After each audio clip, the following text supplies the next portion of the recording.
এবার লেসনে আমরা মার্কারি টুল নিয়ে কিভাবে কাজ করতে হয় তা দেখব। আগেরবারের মতোই আমরা একটি নতুন লেয়ার ডিফাইন করব এবং আমাদের টুল বক্সের যে আইকনটির উপর আমরা মাউস বাটন রেখেছি এটি মূলত আমাদের মার্কারি টুল।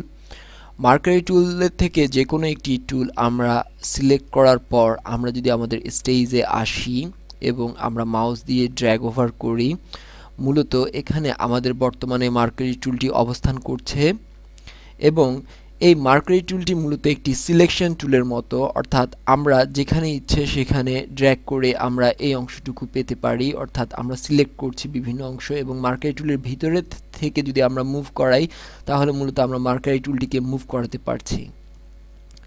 এখন মার্কারি টুলের উপর যদি আমরা কোনো কালার অ্যাপ্লাই করতে চাই, অর্থাৎ মার্কারি টুল দিয়ে সিলেক্ট করা অংশটুকুতে যদি আমরা কোনো কালার ফিল আপ করতে চাই তাহলে আমাদের এখানে যেই গ্রেডিয়েন্ট টুল আইকনটি রয়েছে এখানে এসে পেইন্ট বাকেটটি আমরা চুজ করব এবং আমাদের বাই ডিফল্ট কালার আমরা দেখতে পাচ্ছি ব্ল্যাক রয়েছে।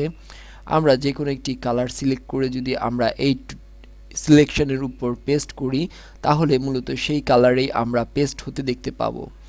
আর এই অবস্থায় যদি আমরা মার্কারি টুলটিকে আনহাইড করতে চাই তাহলে আমরা কন্ট্রোল ডি যদি প্রেস করি তাহলে আমাদের মার্কারি সিলেকশনটি চলে যাবে। এভাবে মার্কারি টুলের মাধ্যমে আমরা একটি শেপ ইচ্ছে মতো আমরা ড্র করে নিতে পারি এবং মার্কারি টুল দিয়ে একটা ব্যাপার লক্ষ্য করতে হবে যে আমরা শেপ টুলের মাধ্যমে যখনই শেপ তৈরি করছিলাম তখন আমাদের ডিফারেন্ট লেয়ার তৈরি হচ্ছিল, কিন্তু মার্কারি টুল দিয়ে আমরা যখন এভাবে সিলেক্ট করে একটি শেপ তৈরি করছি ম্যানুয়ালি এবং ফিল করছি তখন দেখা যাচ্ছে যে আর নতুন কোনো লেয়ার তৈরি হচ্ছে না, একই লেয়ারের উপরে মূলত কাজ হচ্ছে। এবং এভাবে ইচ্ছে করলে আমরা মার্কারি টুলের মাধ্যমে আমাদের কাজ করে নিতে পারি। এভাবে মার্কারি টুলের আরও বিভিন্ন অপশন রয়েছে, সিঙ্গেল রো এবং সিঙ্গেল কলাম। এছাড়াও মার্কারি টুলের আন্ডারে আমরা আরও একটি সিলেকশন মার্কারির মতোই পাচ্ছি, তা হচ্ছে আমাদের ল্যাসো টুল। এই ল্যাসোটিও মেনলি আমাদের সিলেকশনের মতো, অর্থাৎ আমরা ইচ্ছে মতো আমাদের মাস্কিং করে নিতে পারছি, অর্থাৎ আমাদের যেই সিলেকশন তা আমরা তৈরি করে নিতে পারছি এবং সেই হিসেবে আমরা সেই সিলেকশনের উপর আমরা আমাদের কালার অ্যাপ্লাই করে আমরা একটি শেপ তৈরি করতে পারবো। এবং ল্যাসো টুলের আরও বিভিন্ন রকমের টুল রয়েছে, যেমন পলিগোনাল টুল। এটি মূলত আমরা ক্লিকিংয়ের মাধ্যমে আমরা তৈরি করতে পারবো শেপ।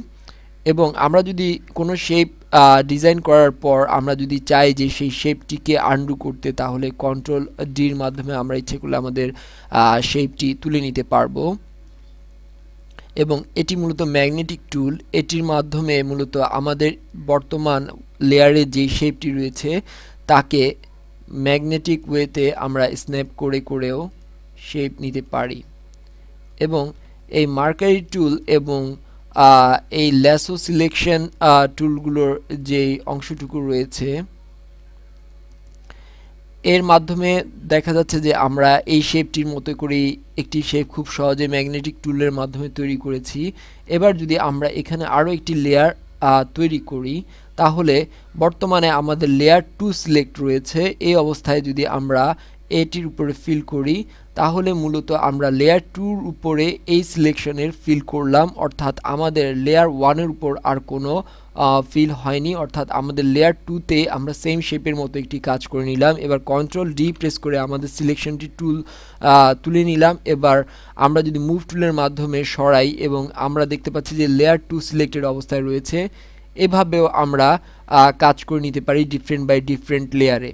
অতএব লেয়ারের যেই সুবিধা তা অলরেডি আমরা ভোগ করতে শুরু করেছি। আশা করি এটি আমাদের পরবর্তী লেসনগুলোতে আরও বিভিন্ন কাজে সহায়তা করবে।